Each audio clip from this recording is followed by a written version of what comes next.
मैंने SSC GD का question 90 तक करा दिया है। RWA का सबसे बेस्ट बुक हिस्ट्री का है, नवीन सर का। SSC GD के लिए, ऑल कॉम्पिटिटिव एग्जाम के लिए है।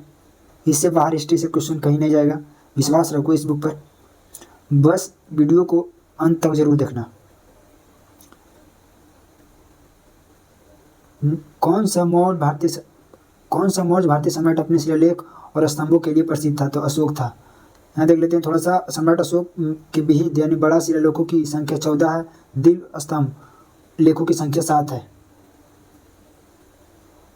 अशोक के शिलालेख में कितने शिलालेख शामिल है? अशोक के शिलालेख में 33 शिलालेख शामिल है। भारत में शिलालेखों का प्रचलन सर्वप्रथम किसने किया था? तो सम्राट अशोक ने। क्वेश्चन ऐसे पूछ सकता है, भारत में शिलालेख का प्रचलन सर्वप्रथम किसने किया था? तो अशोक ने किया था। सम्राट अशोक के अभिलेख राजदेश के रूप में जारी किया जाता है। सम्राट अशोक के प्रथम शासक था। सम्राट अशोक प्रथम शासक था जिसने अभिलेखों के माध्यम से जनता को संबोधित किया था। क्वेश्चन ऐसे पूछ सकता था, वह कौन सा शासक था जिसने अभिलेखों के माध्यम से जनता तक संबोधित किया था? तो सम्राट अशोक था। ये तो बताया दिया। सम्राट अशोक के 20 शिलालेखों की संख्या 14 है। 93 नंबर क्वेश्चन है, मौर्य साम्राज्य के चंद्रगुप्त मौर्य के गुरु कौन थे? चंद्रगुप्त मौर्य के गुरु कौटिल्य थे। Option number B. यहाँ देखो, मौर्य साम्राज्य के संस्थापक कौन है? चंद्रगुप्त मौर्य। क्वेश्चन ऐसे पूछ सकता है, मौर्य साम्राज्य का संस्थापक कौन था? चंद्रगुप्त मौर्य। इनके गुरु का नाम कौटिल्य था, यानी चाणक्य। इनका नाम चाणक्य विष्णुगुप्त। यहाँ क्वेश्चन है, मौर्य सम्राट अशोक के अनुयायी था।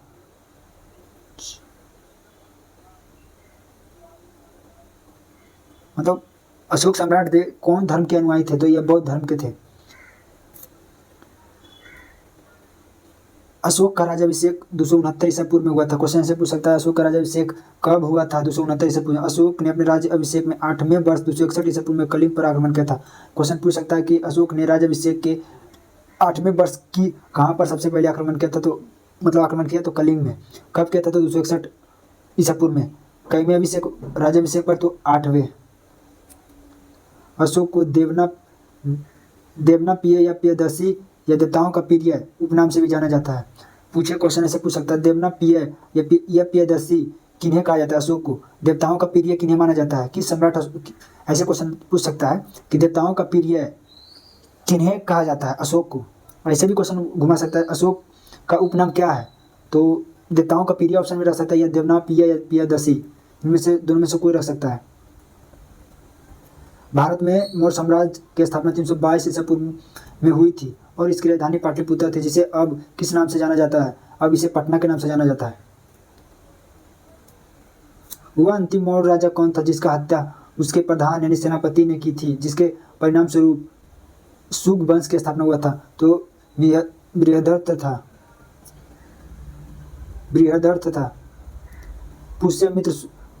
पुष्यमित्र शुंग मौर्य वंश के अंतिम राजा बृहदर्थ के सेनापति था। पूछ सकता है ऐसा क्वेश्चन, मौर्य वंश का अंतिम राजा बृहदर्थ का सेनापति कौन था? तो पुष्यमित्र था। कौन सा? तो पुष्यमित्र था। पुष्यमित्र शुंग ने 185 ईसा पूर्व में अंतिम मौर्य साम्राज्य का बृहदर्थ की हत्या करके शुंग वंश की स्थापना किया था। शुंग वंश की स्थापना किसने किया था? पुष्यमित्र ने। किनकी हत्या करके? बृहदर्थ की हत्या करके। कब? 185 ईसा पूर्व में। क्वेश्चन है, निम्न कौन मौर्य साम्राज्य ने बौद्ध धर्म को प्रचार का निम्नलिखित में से किस मौर्य शासक ने बौद्ध धर्म के प्रचार प्रसार का बीड़ा उठाया था? तो यह अशोक था। ऊपर भी बता चुके हैं कि अशोक किससे संबंधित थे? तो बौद्ध धर्म से। ऊपर बता चुके हैं कि बौद्ध धर्म का अनुयायी कौन था? तो अशोक। बौद्ध धर्म के प्रचार प्रसार करने के लिए अशोक ने धर्म प्रचार अन्य स्थानों पर भेजा गए थे। यहाँ देख लेते हैं। धर्म प्रचारक नाम धर्म महाधर्मरक्षित महाराष्ट्र में, महेंद्र संघमित्रा श्रीलंका में, महारक्षित यवन देश, सोनाउत एवं उत्तरा सुवर्ण भूमि, मगिच्छम हिमालयवर्ती देश। अशोक ने अपने शिलालेख में उल्लेख किया कि उसने राजा बनने के बाद कलिंग पर विजय प्राप्त किया था। तो कलिंग पर विजय कब प्राप्त किया था? तो 8वें राज्याभिषेक में। अशोक के 13वें शिलालेख से कलिंग युद्ध के बारे में विस्तृत जानकारी प्राप्त होती है। क्वेश्चन पूछ सकता है कि कलिंग युद्ध के बारे में सबसे ज्यादा जानकारी किस अभिलेख में मिलती है? तो 13वें अभिलेख में। अशोक ने अपने राज्याभिषेक 8वें वर्ष यानी लगभग 261 ईसा पूर्व में कलिंग पर आक्रमण किया था। क्वेश्चन ऐसे पूछ सकता है कि अशोक ने अपने राज्याभिषेक 8वें ऐसे क्वेश्चन पूछ सकता है, अशोक ने अपने 8वें राज्याभिषेक में किस जगह पर आक्रमण किया था? तो कलिंग पर आक्रमण किया था। तो कब किया था? तो 261 ईसा पूर्व में। कलिंग पर आक्रमण करने के बाद विजय प्राप्त हुआ था। किस अभिलेख में सबसे ज्यादा कलिंग की जानकारी मिलती है? तो 13वां अभिलेख में। मौर्य सम्राट मौर्य सम्राटों में से किसे प्रियदर्शी के नाम से जाना जाता है? ऊपर बता चुके हैं, यानी अशोक को जाना जाता है। निम्नलिखित में से किस राजा के शासनकाल में सांची का महान स्तूप बनाया गया था? तो अशोक के समय में। सांची का स्तूप कहाँ है? तो मध्य प्रदेश। मध्य प्रदेश के रायसेन में स्थित है। मध्य प्रदेश के, देखो ऐसे याद रहेगा सबसे अच्छा, सांची का स्तूप रायसेन मध्य प्रदेश में स्थित है। ऐसे अच्छा नहीं लगता बोलने में। ऐसे मध्य प्रदेश के सांची का स्तूप रायसेन जिला में स्थित है। क्वेश्चन ऐसे पूछ सकता है, रायसेन कहाँ है? रायसेन मध्य प्रदेश में। रायसेन जगह कहाँ है? मध्य प्रदेश में। सांची का स्तूप कहाँ है? मध्य प्रदेश में। 1989 में सांची का स्तूप को यूनेस्को द्वारा विश्व धरोहर में शामिल किया गया था। क्वेश्चन ऐसे पूछ सकता है कि सांची के स्तूप को यूनेस्को के धरोहर में कब शामिल किया गया था? 1989 में।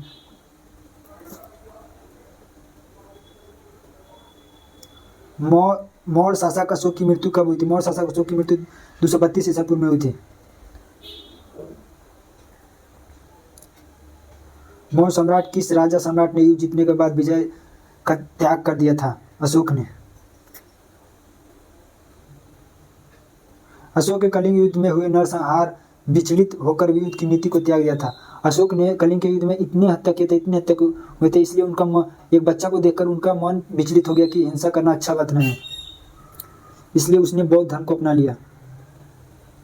निम्नलिखित मेहमानी शासकों में से किसने मेगास्थनीज यानी चंद्रगुप्त मौर्य के दरबार में भेजा गया था? तो इसे सेल्यूकस निकेटर को भेजा गया था। सेल्यूकस निकेटर को भेजा गया था। Seleucus Nicator.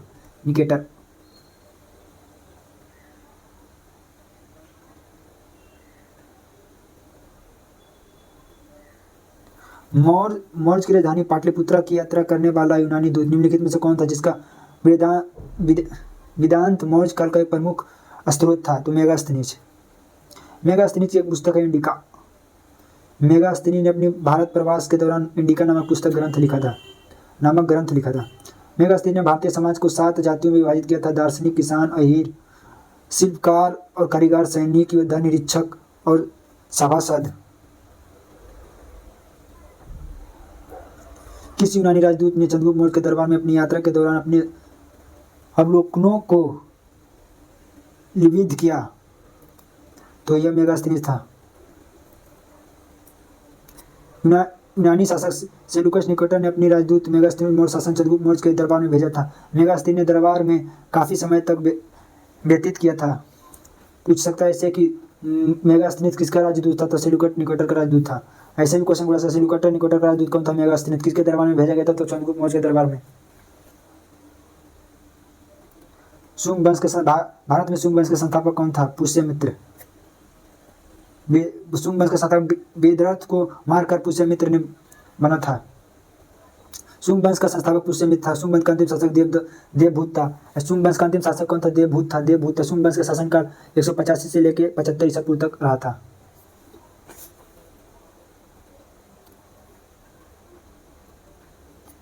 अंतिम शुंग वंश की हत्या उसके मंत्री ने किस शताब्दी में की थी? तो पहली शताब्दी में की थी। पहली शताब्दी में की थी। देखो एक क्वेश्चन अगर देखो एक दे ले पहली शताब्दी ईसा पूर्व दे ले, तो ईसा पूर्व मानना है। Option number D. शुंग वंश का अंतिम शासक देवदूत था। इसकी हत्या लगभग 75 ईसा पूर्व में पहली शताब्दी में हो गया था। 107 यानी 108।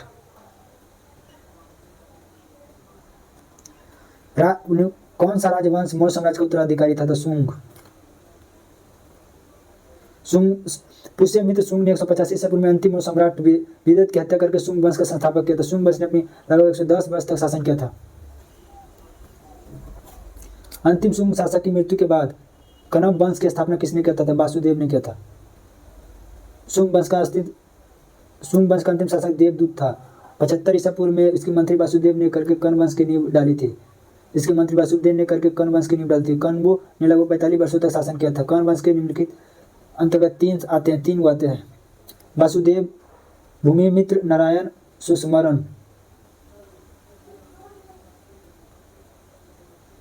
निम्नलिखित में से किसने 322 ईसा पूर्व में मौर्य साम्राज्य के लिए धारण रखा था? तो चंद्रगुप्त मौर्य ने।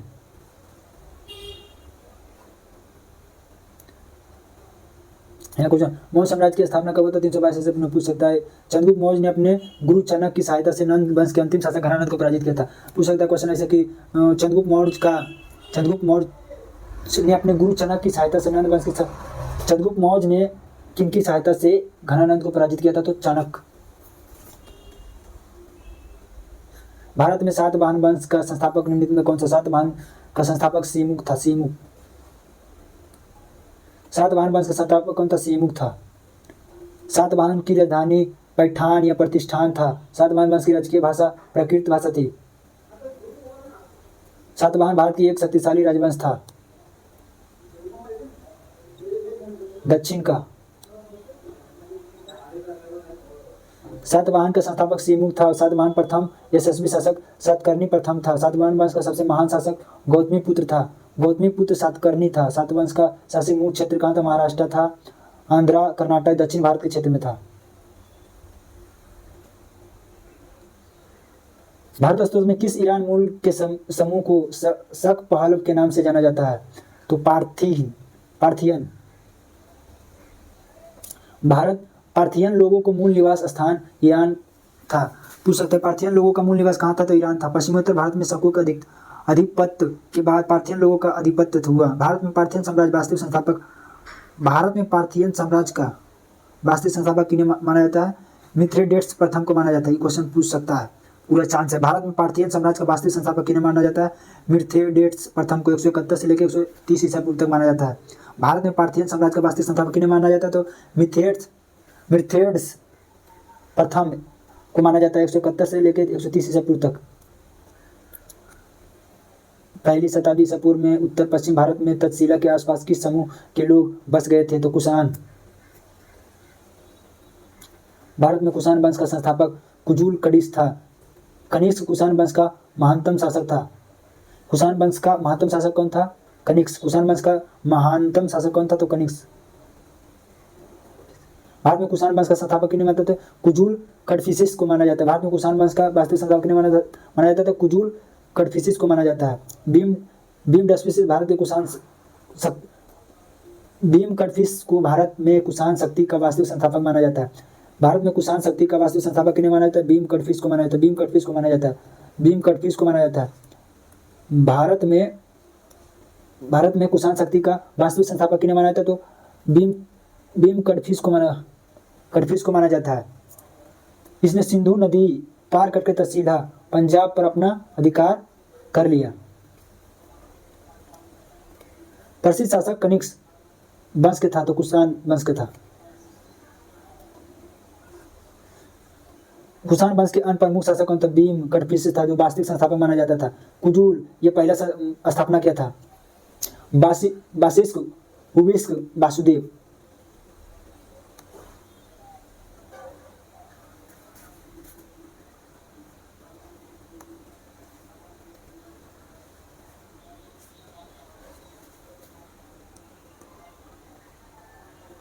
प्राचीन काल में निम्नलिखित में से किसने स्पष्ट रूप से उल्लेख किया कि मनुष्य के शरीर में 360 हड्डियां होती है? तो यह चरक, ऑप्शन नंबर ए। प्राचीन काल में प्रसिद्ध चिकित्सक चरक ने अपनी पुस्तक चरक संहिता लिखा था। चरक संहिता किसने लिखा था? तो चरक ने लिखा था। चरक मनुष्य के शरीर में 360 हड्डियां उल्लेख किसने किया था? चरक ने किया। आयुर्वेद के आचार्य चरक कुषाण वंश के महानतम शासक कनिष्क के दरबार में राजवैद्य थे। अब क्वेश्चन ऐसे पूछा था, कुषाण वंश के महानतम शासक के दरबार में कौन राजवैद्य रहते थे? तो ये चरक रहते थे। कनिष्क के दरबार में, ऐसा क्वेश्चन, निम्नलिखित में कनिष्क के दरबार में रहने वाला राजवैद्य कौन था? तो चरक।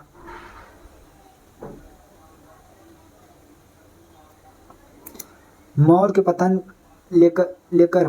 पतन से लेकर गुप्त के उत्थान यानी दूसरी शताब्दी ईसा पूर्व से तीसरी शताब्दी तक की अवधि को भारतीय इतिहास में के रूप में जाना जाता है। तो यह जाना जाता है उत्तर मौर्य काल के रूप में। वह सबसे प्रसिद्ध शासक कौन था जो गिरनार में अपने शिलालेखों के लिए जाना जाता था? तो रुद्र दामन था। शकों को सर्वाधिक प्रसिद्ध शासक रुद्रदमन प्रथम विषय गिरनार जूनागढ़ अभिलेख जानकारी प्राप्त होता है। रुद्रदमन प्रथम संस्कृति बड़ा प्रेमी था। इसने विश्व संस्कृत भाषा में गिरनार जूनागढ़ अभिलेख जारी किया था। रुद्रदामन ने प्रथम सुदर्शन झील गुजरात। क्वेश्चन ऐसे पूछ सकता है, सुदर्शन झील किस शासक ने जीर्णोद्धार वहाँ मतलब कि बनवाया था, तो रुद्र दामन प्रथम ने बनवाया था। सुदर्शन झील का निर्माण मौर्य काल में हुआ था। सुदर्शन झील का निर्माण मौर्य काल में हुआ था। किस शासक ने कराया था? रुद्र दामन ने कराया था। रुद्र दामन ने कराया था। किस राज्य में मौर्योत्तर काल में रेशम मार्ग का नियंत्रण किया था? तो कुषाण वंश ने किया था। क्वेश्चन देखिए, कुषाण वंश का संस्थापक कौन था? कुजुल डेप्सिस था। और वास्तविक संस्थापक कौन था? कुषाण वंश का महानतम शासक कनिष्क था। मूर्तिकला में मथुरा एवं गंधार शैली का जन्म कनिष्क के समय में हुआ था। पूछ सकता है, मूर्तिकला के मथुरा गंधार की शैली का जन्म कनिष्क के समय में हुआ था। कनिष्क के समय में सिल्क मार्ग ने चीन से रोम जाने वाला पर नियंत्रण किया था। मौर्य काल में वे पुरुष और महिलाएं थे जिनके पास जमीन नहीं था, तो दास कर्मकार। मौर्य काल में वह पुरुष और महिलाएं थे जिनके पास जमीन नहीं थे, उसे दास कर्मकार कहा जाता है। निम्नलिखित में किस शासक ने शुंग वंश के संस्थापक किया था? तो पुष्यमित्र ने किया था। ऊपर बता चुके हैं। शुंग वंश के संस्थापक पुष्यमित्र था। 185 ईसा पूर्व में स्थापना किया था। अंतिम मौर्य शासक विदत की हत्या करके पुष्यमित्र ने शुंग वंश की स्थापना किया था। खाली स्थान जो कनिष्क के दरबार में रहते थे, बुद्ध के जीवनी और बुद्ध चरित्र की रचना किसने किया था? तो अश्वघोष ने किया था। क्वेश्चन ऐसे पूछ सकता है, बुद्ध चरित्र किसने लिखा था? तो अश्वघोष ने लिखा था। कनिष्क को द्वितीय अशोक के नाम से जाना जाता है। द्वितीय अशोक किन्हें कहा जाता है? तो कनिष्क कहा जाता है। द्वितीय अशोक किन्हें कहा जाता है? तो कनिष्क कहा जाता है। गंधार कला का शैली स्कूल ऑफ आर्ट किस राजवंश के तहत था? स्कूल ऑफ आर्ट कुषाण वंश के विकसित हुई थी। कुषाण वंश का महानतम शासक कौन था? कनिष्क था। कुषाण वंश का महानतम शासक कनिष्क था। गंधार कला किस लिए प्रसिद्ध है? कनिष्क के समय में प्रसिद्ध हुआ था। मथुरा कला कब प्रसिद्ध हुआ था? तो कनिष्क के समय प्रसिद्ध हुआ था। निम्नलिखित में से कौन चंद्रगुप्त मौर्य की प्रथम पत्नी थी? प्रथम पत्नी कुमार देवी थी। कुमार देवी, ऑप्शन नंबर सी। क्वेश्चन है, गुप्त वंश का शक्तिशाली शासक कौन था? चंद्रगुप्त मौर्य। गुप्त वंश का वास्तविक संस्थापक चंद्रगुप्त मौर्य। गुप्त वंश का शक्तिशाली शासक चंद्रगुप्त प्रथम। गुप्त वंश का वास्तविक संस्थापक चंद्रगुप्त प्रथम। महाराज धीराज का उपाधि से विभूषित चंद्रगुप्त प्रथम को किया गया था। गुप्त संवत का प्रारंभ करता किसने किया था? चंद्रगुप्त प्रथम ने किया था। लिच्छवी राज की राजकुमारी कुमार देवी के साथ विवाह किसने किया था? तो चंद्रगुप्त प्रथम ने किया था। लिच्छवी राज के राजकुमारी कुमार देवी से शादी किसने किया था? विवाहित किसने किया था? तो चंद्रगुप्त प्रथम। इन्हें महाराज धीराज की उपाधि भी दिया गया था। निम्नलिखित में किस गुप्त शासक ने पश्चिमी क्षेत्रों में शासक पराजित करके विक्रमादित्य की उपाधि प्राप्त किया था? तो चंद्रगुप्त द्वितीय।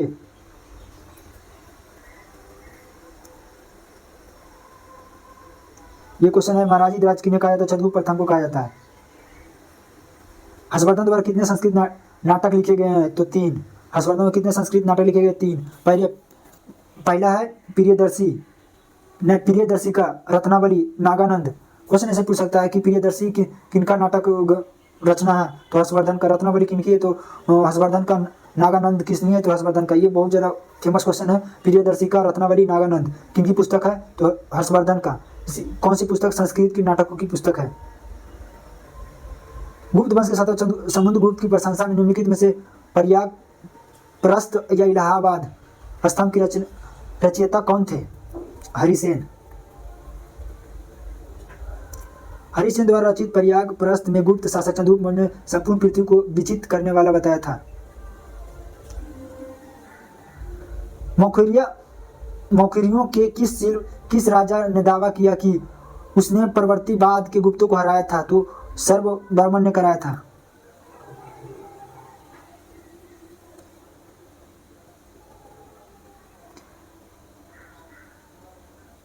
मौखरी मूलतः सहायक शासक थे जिन्होंने बाद में निम्नलिखित में से किस क्षेत्र में एक स्वतंत्र साम्राज्य स्थापित किया था? तो पश्चिमी गंगा मैदान के क्षेत्र में।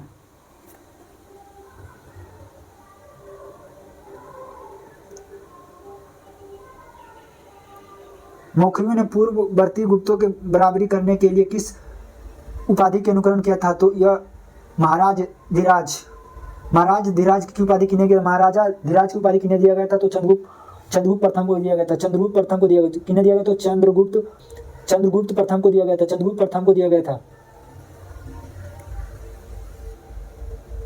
तो हम वीडियो को यहीं समाप्त करते हैं। अगर वीडियो पसंद आए तो चैनल को जरूर सब्सक्राइब कर लें।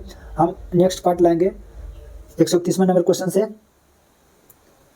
160 नंबर क्वेश्चन तक लाएंगे। थोड़ा ही पढ़ो, लेकिन कंप्लीट पढ़ो। ज़्यादा एक ही दूसरा का वीडियो देखकर या किसी का वीडियो देखकर बार बार देखने से उसे याद नहीं होता। एक वीडियो को देखो, उसको समझो, उसको फिर याद करो।